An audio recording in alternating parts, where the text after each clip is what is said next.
अस्सलाम वालेकुम, I hope आप सब खैरियत से होंगे। काफ़ी दफ़ा क्या होता है कि कोई कंपनी होती है जो कि बस जब चलना स्टार्ट होती है तो ऐसा चलती है कि आपको स्टॉक मिलता ही नहीं है मार्केट के अंदर से। अब एक दफ़ा तो हमने देखा था ओवरऑल मार्केट जब ये पाकिस्तान इंडिया का मसला ख़त्म हुआ था तो एकदम इतनी ऊपर चली गई थी कि आपको कोई स्टॉक मिल ही नहीं रहा था। आज की जो वीडियो है वो मैं आपको ये बताना चाह रहा हूँ कि अगर आपको कोई ऐसी कंपनी नज़र आती है जो कि आपको लगता है यार बेहतरीन कंपनी है, इसको मुझे बाय करना चाहिए, आप 2-3 दिन ट्राई करते हैं, आपको मिलती नहीं है। सो वो इनडायरेक्ट कौन-सा तरीका है जिसके थ्रू आप वो स्टॉक ले सकते हैं? सो चलते हैं मेरी स्क्रीन की तरफ। अब मैं जो एग्ज़ाम्पल मैं बताना चाह रहा हूँ वो एक टाटा टेक्सटाइल मिल्स है। पता नहीं इन्होंने कौन-सा सोना आजकल मिल गया इनको कि स्टॉक की प्राइस ही नहीं पकड़ाई दे रही। अगर आप थोड़ा नीचे जाएँगे अगेन आप ज़रा 1 साल के ऊपर देखते हैं स्टॉक की प्राइस, तो आपको यहाँ पे नज़र आता है ये पहले के टाइम पे तो कोई इतने ज़्यादा एक रेंज बाउंड में ही थी। अगर आप देख रहे हैं तकरीबन 50-60 रुपए की ये स्टॉक की प्राइस ट्रेड होती थी। अब ये आप यहाँ से देखें तकरीबन ये 10 जून 2025 को 60 रुपीज़ की थी और अगर मैं ऊपर लेके जाऊँ, आज अब ये मैं वीडियो रिकॉर्ड कर रहा हूँ 8 जुलाई हो चुकी है, लेस देन अ मंथ ये 50 से उठकर आ गया 213 तक। अब मुझे कोई पता नहीं है ये कंपनी क्या कर रही है, क्यों कर रही है, स्टॉक की प्राइस ऊपर क्यों जा रही है।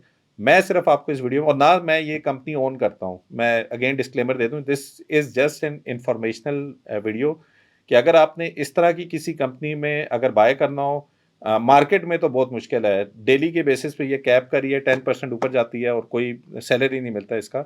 आपने क्या करना है सिंपल आपने ओनरशिप के ऊपर जाना है, बीटा डॉट समाया डॉट पीके पे।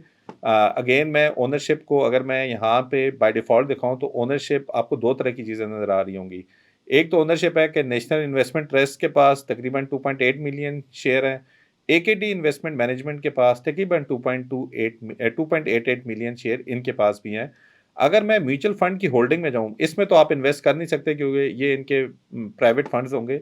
लेकिन जो म्यूचुअल फंड है, जो कि फंड होल्डिंग हम दिखाते हैं, आप अगर देखें 2 फंड है, एक एकेडी अपॉर्च्युनिटी फंड और एक गोल्डन एरो स्टॉक फंड। तीसरे को आप इग्नोर कर दें अभी क्योंकि डाटा ठीक नहीं है। एकेडी अपॉर्च्युनिटी फंड के पास तकरीबन 5.5% ऑफ देयर पोर्टफोलियो ये वाली कंपनी टीएटीएम है। गोल्डन एरो स्टॉक फंड के पास तकरीबन 4.25% तकरीबन ये वाली कंपनी है। अगर फॉर एग्जांपल आप कहते हैं यार कि चलो मैं टीएटीएम डायरेक्टली तो बाय नहीं कर सकता, चलो उस ऐसे फंड में जाता हूँ जिसके पोर्टफोलियो में ऑलरेडी टीएटीएम है। तो बीटा डॉट समाया डॉट पीके में फंड होल्डिंग के अंदर आपको ये डाटा मिलेगा। यहाँ पर ही अगर आप एकेडी अपॉर्चुनिटी फंड पे क्लिक करेंगे, सो अब आपको एकेडी अपॉर्चुनिटी फंड की इंफॉर्मेशन नजर आएगी जिस पे आप देख सकते हैं एकेडी अपॉर्चुनिटी फंड इस टाइम पे 2.5% कल के दिन पे इजाफा हुआ है। स्टॉक मार्केट आई थिंक 1% के ऊपर थी।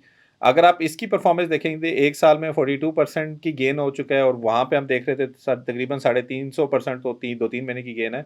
ईयर टू डेट यानी जनवरी से अभी तक 46% है। अगर आप इसकी होल्डिंग के अंदर जाएंगे, अगर मैं होल्डिंग पे क्लिक करूं और आप इसको अगर सॉर्ट करेंगे इन टर्म्स ऑफ परसेंटेज तो पीएसएक्स माशाल्लाह वो भी ऊपर है, जीएसआईएल, ईएलएसएम, हम नेटवर्क, जेएससीएल, सिनर्जी, टीएटीएम। टीएटीएम इनकी होल्डिंग में पता नहीं कब से है, एटलीस्ट तब से तो है जब से ये रैली स्टार्ट नहीं हुई है।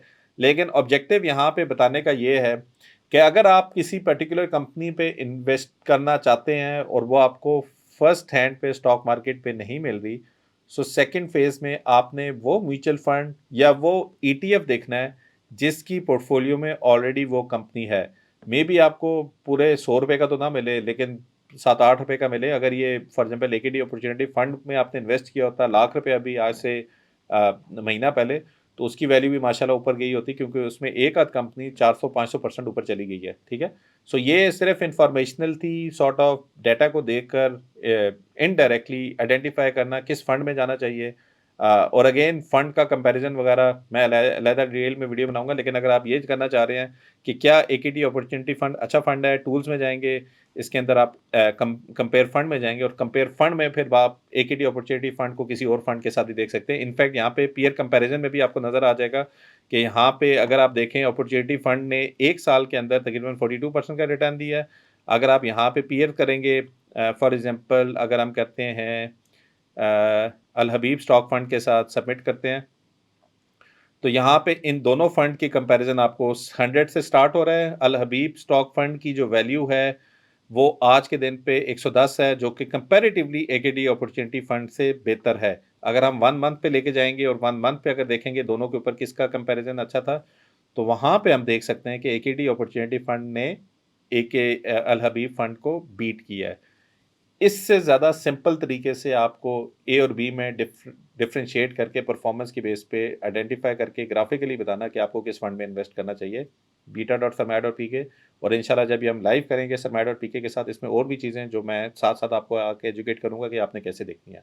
सो होपफुली जो पर्पस है इस वीडियो का कि आपने डायरेक्टली कंपनीज़ में कैसे इन्वेस्ट करना है म्यूचुअल फंड के थ्रू, वो मैंने इसमें बता दिया। Till next time I will see you. Thank you very much.